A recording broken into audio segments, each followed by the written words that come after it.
ओम शांति। बाबा के सभी बच्चे कैसे हैं? आशा करते हैं बाबा के सभी बच्चे बहुत खुश, बहुत स्वस्थ होंगे। आज 10 जून 2023 सुनते हैं बाबा की साकार मुरली। आज बाबा कह रहे हैं बच्चों से, मीठे बच्चे, अशरीरी बनने की ड्रिल नंबर 1 ड्रिल है। इससे वायुमंडल में सन्नाटा छा जाता है। बाप का डायरेक्शन है, इसी ड्रिल का अभ्यास करो। आज बाबा बच्चों से क्या कह रहे हैं? बाबा कह रहे हैं बच्चों से, मीठे बच्चे, अशरीरी बनने की ड्रिल नंबर 1 ड्रिल है। इससे वायुमंडल में सन्नाटा छा जाता है। बाप का डायरेक्शन है, इसी ड्रिल का अभ्यास करो। आज बाबा प्रश्न पूछ रहे हैं बच्चों से, दुनिया के अनेक विघ्नों के बीच में रहते हुए एक रस और खुशी में कौन रह सकते हैं? उत्तर है, जो किसी भी विघ्न की परवाह नहीं करते। तुम्हारे दुश्मन तो अनेक हैं, विघ्न डालेंगे, कलंक लगाएंगे, गाली देंगे, लेकिन याद रहे कि कलंक लगने से ही तुम कलंगीधर बनते हो। कहते हैं श्री कृष्ण ने चौथ का चंद्रमा देखा, इसलिए उस पर कलंक लगे, लेकिन अभी तुम बच्चों पर बहुत कलंक लगते हैं। अंत में तुम कहेंगे, हे भारतवासियों, देखो तुमने बहुत कलंक लगाए और हम अभी कलंगीधर बनते हैं। ओम शांति। बच्चों प्रति शिव बाबा का फरमान है। शिव बाबा कहते हैं, मैं ड्रिल टीचर हूं ना। कहते हैं अशरीरी भव, बच्चे स्वधर्म में टिक जाओ, मन मना भव मामेकम याद करो। यह तो जानते हो अब धर्म की ग्लानि है। गीता में है, यदा यदा ही। यह श्लोक जन्म जन्मांतर हम गाते आए हैं। जब से भक्ति मार्ग शुरू हुआ, गीता का पाठ करते आए हैं, शिव बाबा की पूजा करते आए हैं। वही शिव बाबा अब कहते हैं, मामेकम याद करो। तुम पर फिर से माया का परछाया पड़ गया है। अब मैं आया हूं माया पर जीत पहनाने के लिए। इसलिए मन मना भव, क्योंकि तुमको वापस जाना है मेरे परम धाम में। अगर श्री कृष्ण होता तो कहते मध्याजीत भव। श्री कृष्ण को कृष्णपुरी में याद करो। ज्ञान का दाता कोई श्री कृष्ण नहीं है, वह तो है शिव। शिव की ही पूजा होती है, उनको परमात्मा कहा जाता है। तो हम आत्माओं को वहां जाना है, इसलिए बाबा ड्रिल सिखलाते हैं। यह है नंबर 1 ड्रिल, मन मना भव अशरीरी भव। तुम सब ब्राह्मण उनको याद करेंगे।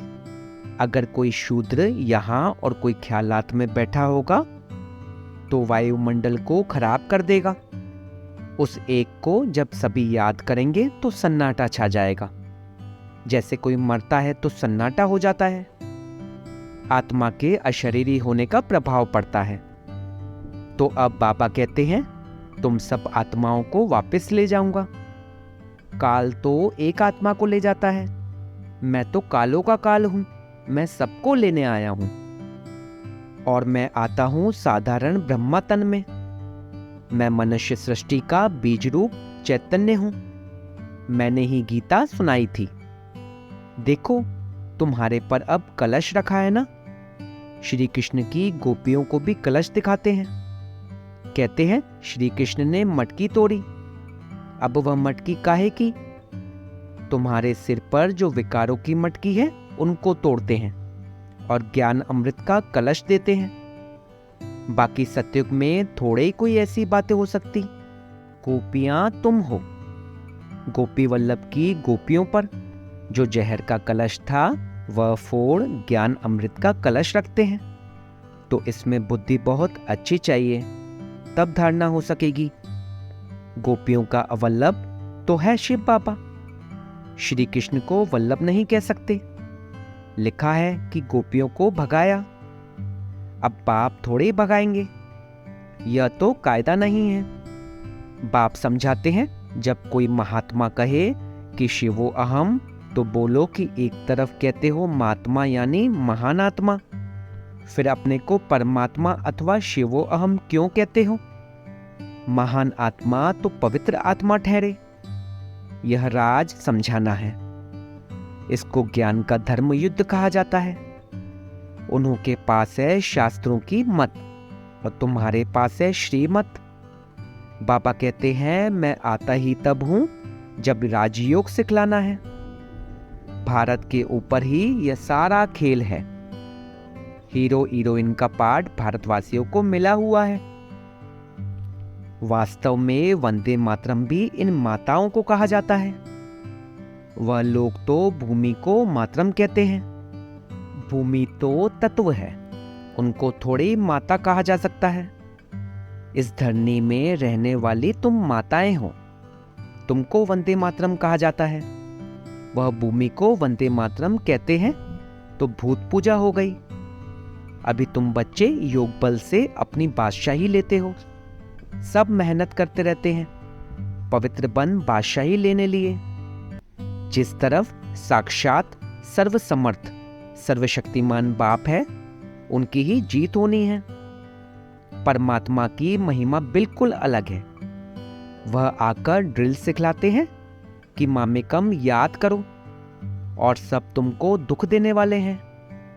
सभी दुश्मन बन विघ्न डालते हैं। यह कोई नई बात नहीं है। हमको कोई दुनिया की परवाह थोड़ी ही है। श्री कृष्ण के लिए कहते हैं चौथ का चंद्रमा देखा तब इतनी गाली खाई। कलंक जिन पर लगाते हैं वही फिर कलंगीधर बनेंगे। फिर अंत में कहेंगे अरे भारतवासियों, तुमने हमें कितनी गाली दी। देखो हम यह बन रहे हैं, राज्य भाग ले रहे हैं। लड़ाई के मैदान पर तो बहुत सहन करना पड़ता है, तो जो राज्य भाग देते हैं उन पर बलिहार जाना पड़ता है। यह शिव बाबा समझा रहे हैं। यह दादा अपने को भगवान नहीं समझते हैं, इसलिए शिव बाबा कहते हैं बच्चे यह तुम्हारा कल्प कल्प का पाठ है। तुम भी कहेंगे जब जब धर्म की ग्लानि होती है तब बाबा आते हैं।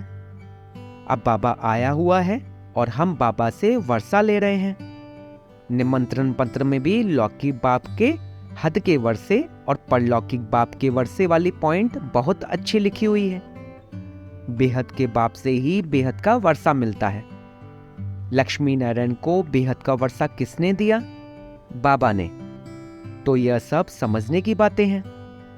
हमारा यह सितम सहन करने का भी पाठ है।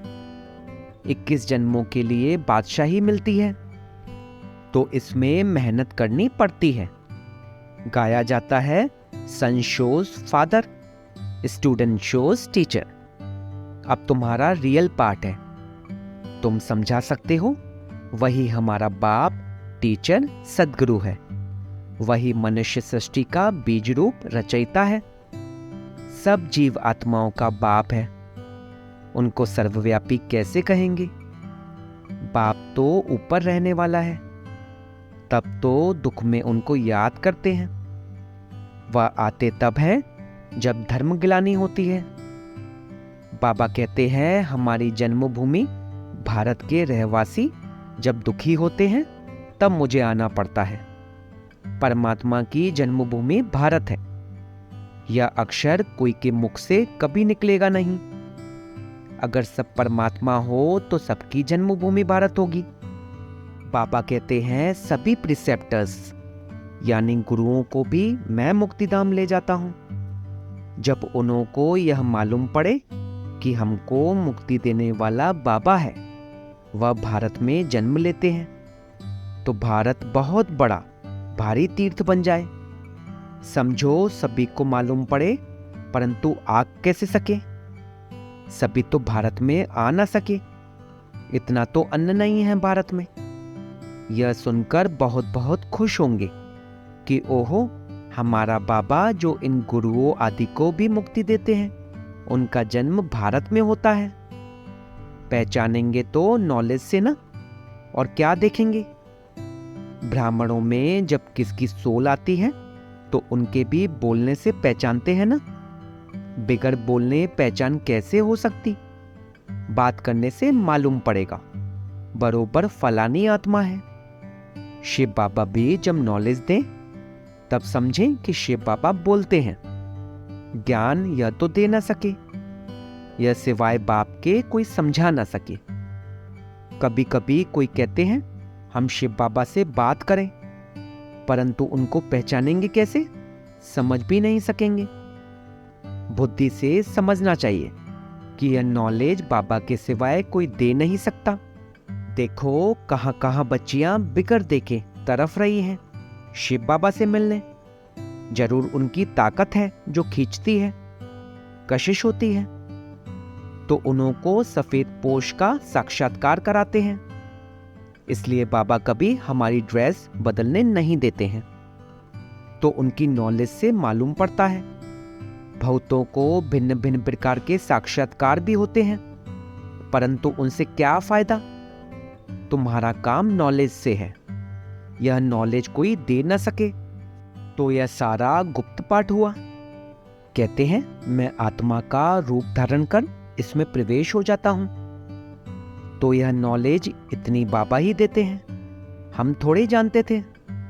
बाबा देखो कितनी कमाल करते हैं। कहते हैं मुझे अपना वारिस बनाओ, मैं तुम्हारी इतनी सेवा करूंगा जो तुम्हारा बच्चा भी कभी नहीं कर सकेगा। मैं तुमको 21 जन्म के लिए राज्य भाग्य दूंगा। फिर भी अगर वारिस न बनावे तो तकदीर कहा जाता।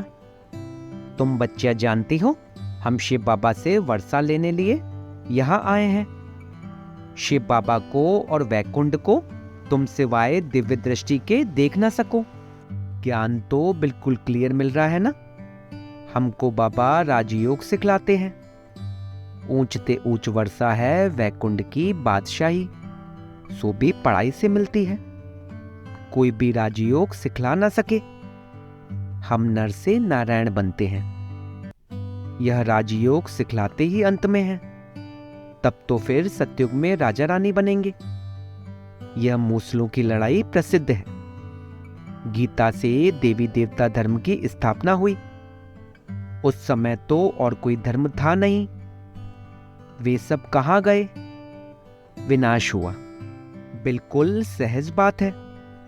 ट्रेन में तो तुम बच्चे बहुत सर्विस कर सकते हो, फिर भी प्रजा तो बन जाएगी। गाड़ी का डिब्बा ही तुम्हारी प्रजा बन जाएगी। बैठकर सुनेंगे तो उनको बहुत अच्छा लगेगा। लिटरेचर हाथ में होना चाहिए, साथ में लाडला श्री कृष्ण भी होना चाहिए। अच्छा, मीठे मीठे सिकलद्दे बच्चों प्रति माता पिता बाप दादा का याद प्यार और गुड मॉर्निंग। रूहानी बाप की रूहानी बच्चों को नमस्ते। हम रूहानी बच्चों की रूहानी बाप दादा को सिकवा प्रेम से नमस्ते। नमस्ते बाबा, शुक्रिया बाबा, शुक्रिया। धारणा के लिए मुख्य सार: 21 जन्मों की तकदीर बनाने के लिए शिव बाबा को अपना वारिस बनाना है। हर कर्म से बाप, टीचर, सदगुरु तीनों का शो करना है। ज्ञान क्लियर मिल रहा है, इसलिए साक्षात्कार की आश नहीं रखनी है। साक्षात सर्वसमर्थ बाप हमारे साथ है, इसलिए विघ्नों से घबराना नहीं है। आज का वरदान: मेरा बाबा के स्मृति स्वरूप द्वारा समर्थियों का अधिकार प्राप्त करने वाले समर्थ आत्मा भव। मेरा बाबा के स्मृति स्वरूप द्वारा समर्थियों का अधिकार प्राप्त करने वाले समर्थ आत्मा भव। कल्प पहले की स्मृति आते ही बच्चे कहते तुम मेरे हो, और बाबा कहते तुम मेरे हो।